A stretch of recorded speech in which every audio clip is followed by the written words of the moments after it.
Olá, olá, seja muito bem-vindo e muito bem-vinda. E hoje nós vamos falar das próximas ações, que é a parte final das técnicas de planejamento natural. Então, já deixa o seu like, se inscreve no canal e compartilha esse vídeo. Para você que está chegando agora, as técnicas de planejamento naturais é a estrutura que o David Allen mostra no livro A Arte de Fazer Acontecer, no qual ele mostra toda a estrutura que o cérebro se utiliza para realizar algo que nós desejamos. Então, ele transformou isso em forma de planejamento e eu trouxe aqui na série de vídeos como ser mais produtivo para vocês. Então, bora lá. Hoje nós vamos falar das próximas ações. E sobre as próximas ações, o David Allen fala que é o estágio final do planejamento. Diz respeito às decisões sobre a alocação e realocação de recursos físicos para realmente fazer o projeto andar. Ou seja, nós vamos falar muito sobre decisões e esse vídeo vai te ajudar a tomar decisões melhores nos seus projetos. E a forma na qual nós faremos isso é através dessa pergunta: qual é a próxima ação? Se você ainda não estiver pronto para responder essa pergunta, é sinal de que tem mais coisa a acrescentar em algum nível anterior na sequência natural do planejamento. Ou seja, se você não consegue responder essa pergunta aqui, é porque alguma fase anterior não foi feita da maneira mais plena. Então, se você precisar, volte alguns vídeos atrás e veja onde você está errando. Na sequência, nós vamos falar do básico.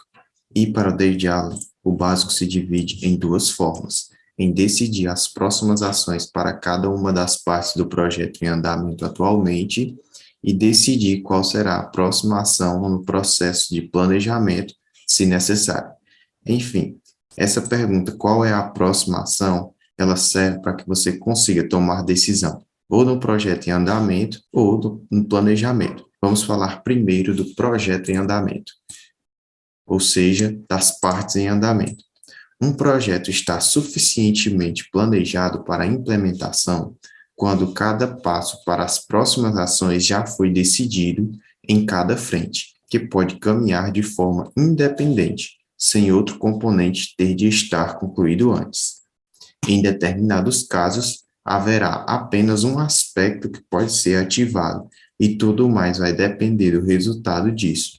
Assim, poderá haver apenas uma próxima ação, que será o eixo de todo o resto. Falando um pouco desse primeiro trecho aqui, para o David Allen, o projeto só está planejado quando você consegue decidir as próximas ações de forma que eles possam caminhar de forma independente, sem depender sem depender de alguma coisa que tenha sido concluída. E aqui ele mostra que se todas as ações seguintes dependem de uma em específica, essa é a próxima ação. Agora, falando da parte de planejamento, a primeira coisa que você vai pensar é: há mais planejamento a ser feito?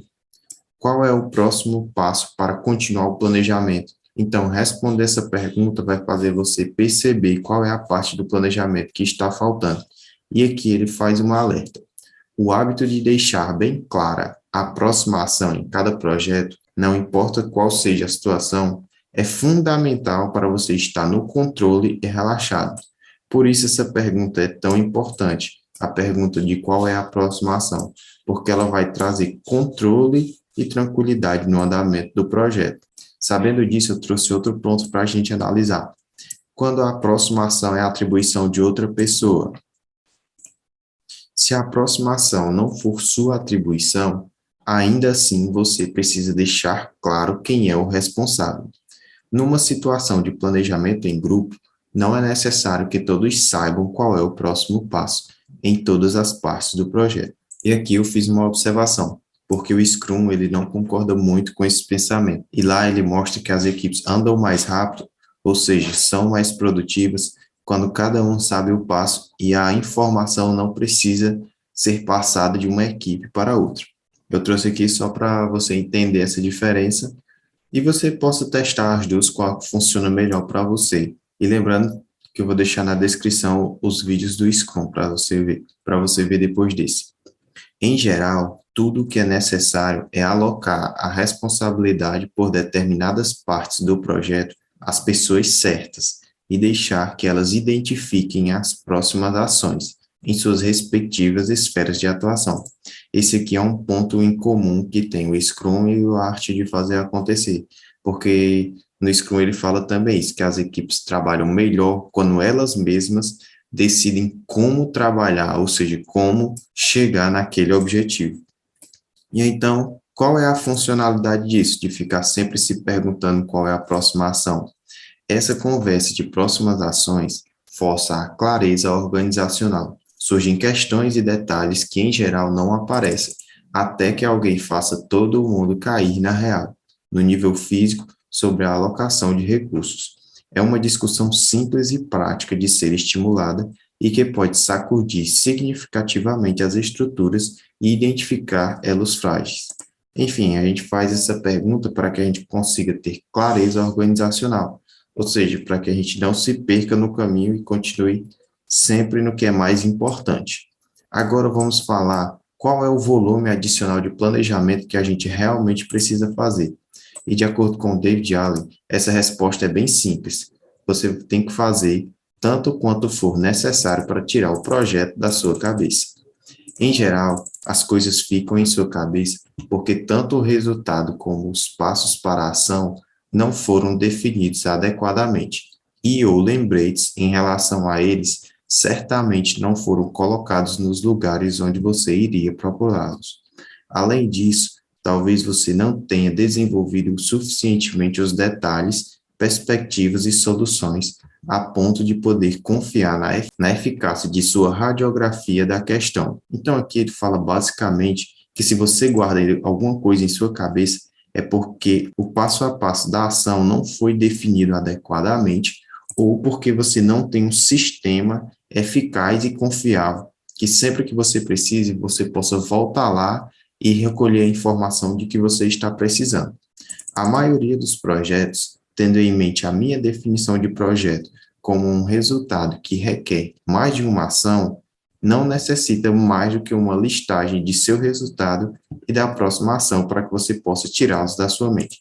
Então, se você consegue dizer qual é o resultado que você espera e qual é a próxima ação que você deve fazer, para David Allen, você tem um projeto. Continuando, nós vamos falar agora de alguns problemas que você pode se deparar. Então vamos lá. E se faltar clareza?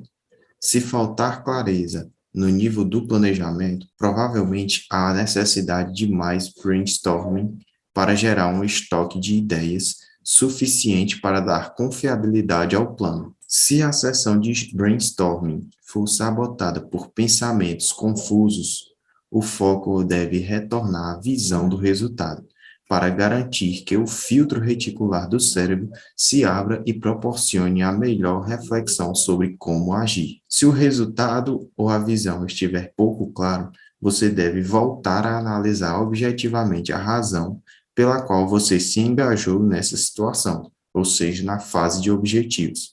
Então, o que ele está falando aqui é, se faltou clareza no planejamento, você deve voltar ao brainstorming. Se o brainstorming não foi bem feito, é porque precisa melhorar o resultado ou a visão. E se o resultado ou a visão é quem estiver falho, você vai voltar para a fase de objetivo. E então, se houver problema na execução, você vai se perguntar qual seria a cara do resultado desejado. Se você formulou uma resposta para essa pergunta, mas as coisas ainda estão enroladas, provavelmente é hora de você atacar algumas questões relativas ao como, assim como os detalhes e perspectivas operacionais, na fase do brainstorm. Se o brainstorm fica entalado, e é comum isso acontecer, mesmo com pessoas descomplicadas, deve haver rigor ao fazer qualquer avaliação e tomar decisões relativas aos itens críticos a serem executados para o sucesso da missão, que precisam ser administrados na fase organizada. E agora eu trouxe uma observação. E se existe um plano, mas o projeto ainda não está andando como deveria, alguém precisa avaliar cada componente, com o foco em qual é a próxima ação e quem deve executá-la. Para todas as ações que você tem algum nível de compromisso em concluir, existe um processo natural de planejamento que evolui para levar você de um determinado ponto a outro. Então, semelhante ao item anterior, se você está com problemas na execução, pode ser que você precise voltar ao brainstorm. Se o brainstorm é quem fica entalado, nesse caso você pode voltar para a fase do organizar. E se o plano não está andando como deveria, você vem para essa parte da próxima ação, e pensa em quem deve executá-la. E aqui ele faz uma alerta, né? Para cada problema, ou seja, para cada nível de problema, existe uma parte do planejamento natural para resolvê-lo. Então, você vai identificar e ver qual é a fase em que está o problema e solucioná-lo de alguma das formas que foi mostrado aqui ou no item anterior. E aqui eu trouxe um lembrete para você do livro. A habilidade de ser altamente produtivo, estar relaxado e no controle não lhe dá o poder de conquistar tudo isso. Eu trouxe essa mensagem para que você consiga perceber que só saber as técnicas não é o suficiente para que você conquiste o seu objetivo. É necessário colocar em prática e ficar constantemente monitorando para que você consiga chegar ao objetivo. Gostou do conteúdo sobre próximas ações? Então clique em gostei, se inscreve no canal e compartilhe o vídeo. E comente próximas ações, que assim eu vou saber que você gostou do vídeo. Então, muito obrigado por ter assistido até o final e até o próximo vídeo.